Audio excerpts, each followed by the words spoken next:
Hai saudaraku, banyak orang takut dan bingung mau usaha sendiri atau bagaimana. Dan kebanyakan ragu-ragu untuk memulai usaha sendiri hanya karena takut. Nah, dalam video kali ini saya akan berbagi tentang cara atau tips untuk mengatasi rasa takut memulai usaha sendiri. Ya, tonton video ini sampai habis saudaraku dan jangan lupa untuk subscribe. Terima kasih.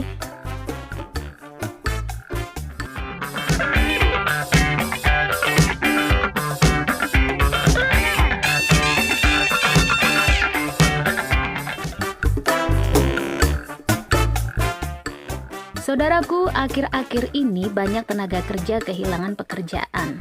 Dan yang fresh graduate atau yang belum bekerja susah mencari pekerjaan. Selain harus tekun mencari pekerjaan, tidak ada solusi lain selain harus memulai usaha sendiri dari nol.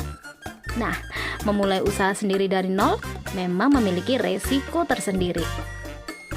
Hal seperti ini biasa dialami orang-orang saat pertama kali ingin membuka usaha. Sebenarnya, takut memulai usaha baru adalah hal yang wajar-wajar saja. Siapa sih yang tidak takut mengalami kerugian? Takut bisnisnya macet di tengah jalan atau lebih parahnya mengalami kebangkrutan. Hampir semua orang pasti takut gagal memulai usaha, apalagi jika sudah menyangkut modal yang besar. Lalu, bagaimana cara mengatasi rasa takut memulai usaha sendiri yang biasa dialami para pemula? Sebenarnya mengatasi rasa takut saat akan membuka usaha cukup mudah. Anda hanya perlu memperkecil risiko dari bisnis yang akan Anda jalankan, sehingga Anda tidak sampai rugi banyak apabila gagal.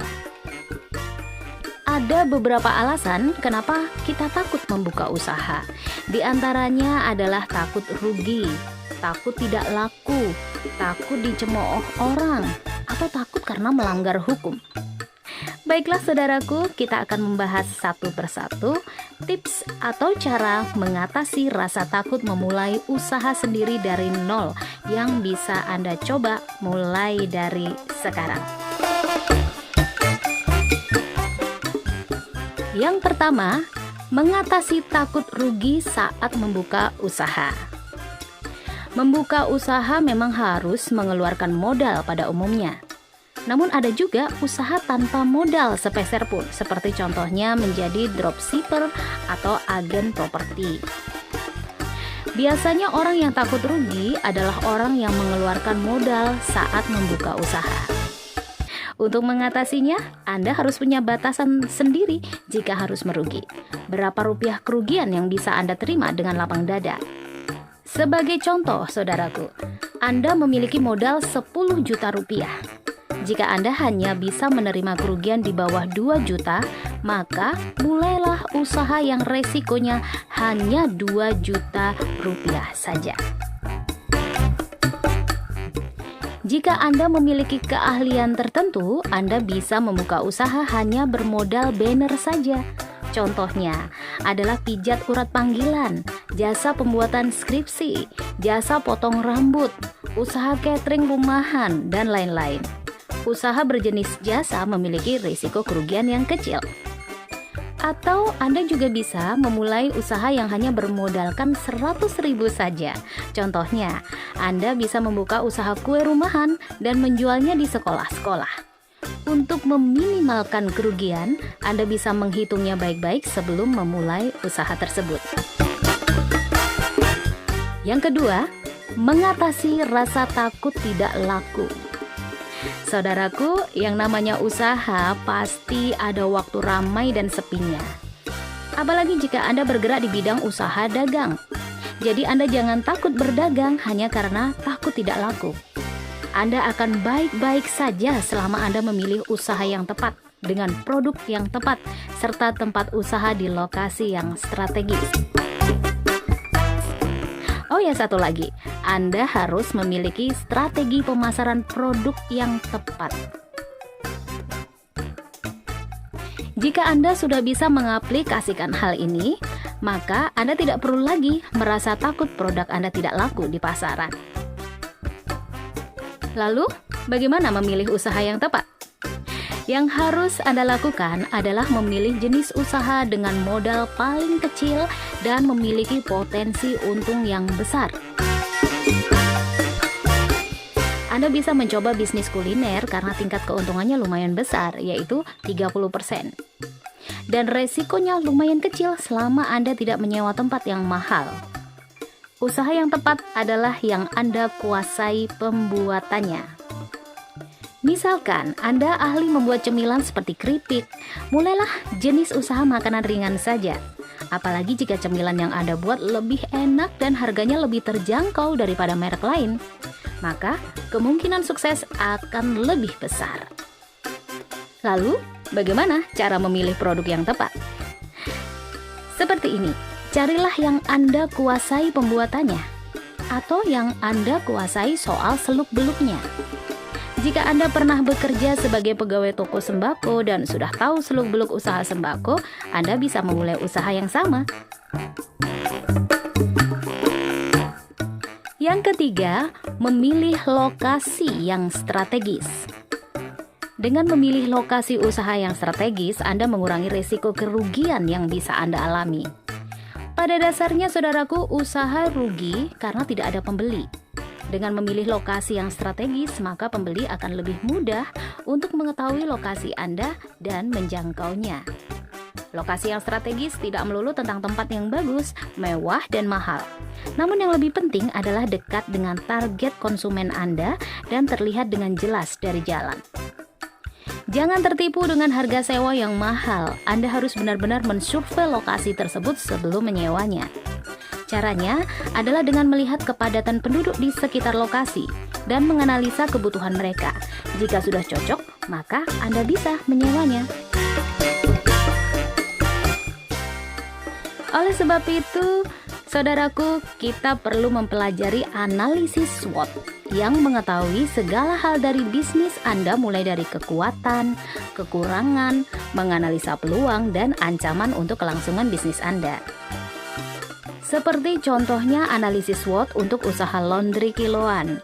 Jika Anda membukanya di tempat yang jarang orang menggunakan jasa laundry, maka usaha Anda tidak akan bertahan lama.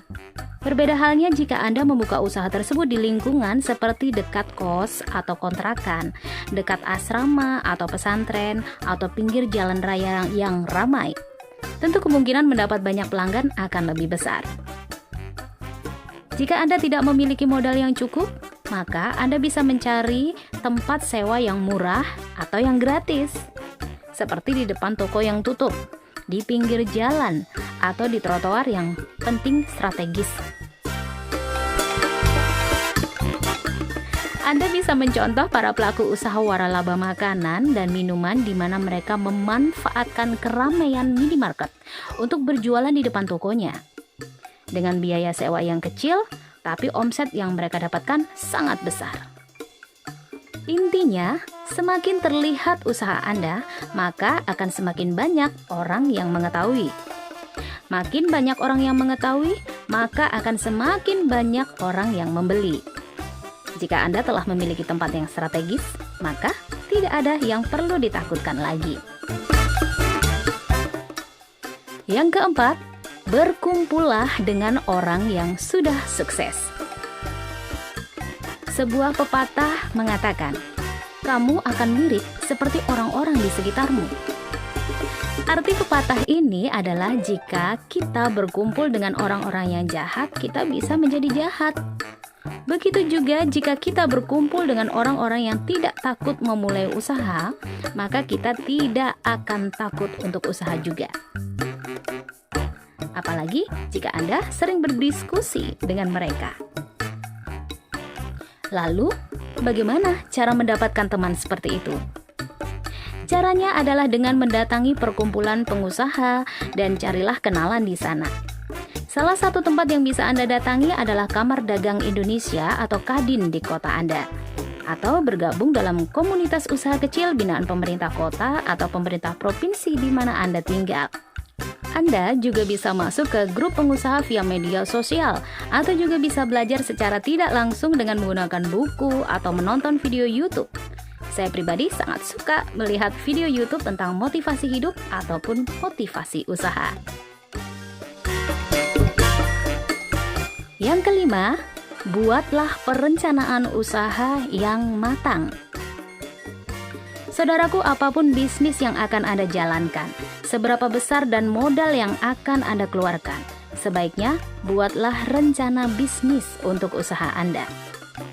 Mungkin Anda berpikir tidak perlu buat perencanaan usaha karena bisnis yang Anda jalankan adalah usaha kecil, seperti bisnis gorengan misalnya. Tapi jangan salah, banyak orang sukses menjalankan bisnis gorengan beromset jutaan loh. Mengapa mereka bisa sukses?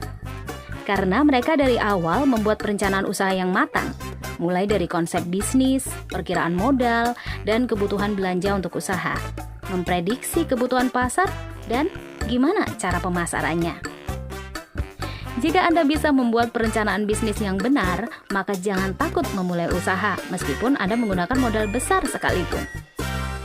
Jika Anda tidak tahu bagaimana cara membuat perencanaan bisnis yang benar, Anda bisa tonton video saya selanjutnya tentang cara sederhana membuat perencanaan usaha bagi pemula. Yang keenam, nikmati prosesnya. Jangan hanya fokus pada hasil. Banyak orang gagal membangun usahanya karena mereka lebih fokus pada hasil daripada proses menjalankan usaha itu. Ketika mereka merasa bahwa usaha yang dijalankan tidak memberikan hasil yang memuaskan, maka akhirnya lebih memilih untuk meninggalkan bisnis tersebut. Oleh sebab itu, cara mengatasi rasa takut dalam berwirausaha adalah menikmati setiap proses yang harus Anda lalui dalam mengembangkan bisnis Anda. Jangan hanya fokus pada hasil, karena tidak ada bisnis yang bisa sukses secara instan. Sebagai contoh, Anda sedang merintis karir sebagai blogger profesional karena tergiur dengan kesuksesan salah satu peblogger terkenal yang mampu menghasilkan uang ratusan juta per bulan. Di awal ngeblog, mungkin Anda semangat menulis artikel untuk blog Anda. Sebulan, 2 bulan, hingga 6 bulan setelahnya, semangat Anda mulai turun karena tidak ada kunjung mendapatkan uang dari tulisan itu. Padahal, kalau Anda tahu, menghasilkan uang dari blog itu butuh waktu yang lama. Jadi jangan patah semangat ketika baru setahun memulai usaha, tapi penghasilan Anda masih kecil. Lebih baik nikmati proses untuk menjalankan usaha Anda dan belajar bagaimana membangun bisnis Anda supaya berkembang. Barulah memikirkan hasil yang akan Anda dapatkan nantinya. Yang ketujuh, bangun jaringan bisnis untuk kelangsungan usaha. Bisnis tidak akan berkembang besar tanpa bantuan dari pihak lain. Oleh karena itu, kembangkan usaha Anda dengan membangun jaringan bisnis. Jika hanya bergerak sendirian, Anda bisa bergabung dengan komunitas bisnis baik secara offline maupun online. Selain itu, jangan lewatkan ketika ada seminar bisnis di daerah Anda. Siapa tahu di sana Anda bisa berkenalan dengan partner bisnis yang cocok. Manfaat dari jaringan bisnis itu ada banyak sekali. Semisal begini, Anda sedang memulai usaha penjualan sepatu. Jika Anda memiliki kenalan banyak kepala sekolah, orang yang kerja di instansi pemerintahan, atau bahkan pejabat, Anda bisa menjual sepatu lewat mereka. Ketika Anda memiliki 10 orang saja yang masuk dalam jaringan bisnis Anda, maka Anda bisa menjual 10 kali lebih banyak daripada Anda menjual sendirian. Jadi, jangan takut memulai usaha ketika Anda memiliki jaringan bisnis yang kuat. Yang kedelapan, selalu optimis dan yakin sukses. Cara mengatasi rasa takut memulai usaha yang terakhir ialah selalu optimis dan yakin sukses. Jangan pernah berpikir bahwa bisnis yang akan Anda jalankan bakal rugi ataupun gagal.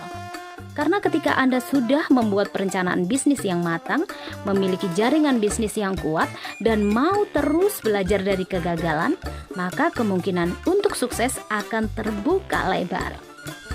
Jadi tetaplah optimis dan percaya pada diri sendiri. Jangan dengarkan orang lain yang sukanya meremehkan apa yang Anda lakukan. Sebaliknya, buktikan pada mereka bahwa Anda akan sukses. meskipun harus melewati proses yang panjang. Saudaraku, Anda bisa mengurangi rasa takut memulai usaha dengan cara berkumpul dengan pengusaha lain yang telah sukses. Dan selalu belajar dimanapun, bisa dengan membaca buku atau menonton video motivasi di YouTube, khususnya di channel ini, karena kami akan membuat video yang selalu mengedepankan kreatif dan inspiratif. Dan Anda harus memiliki keyakinan bahwa Anda akan sukses. Terima kasih saudaraku sudah menonton video ini. Jangan lupa like dan subscribe. Terima kasih, sukses selalu buat Anda.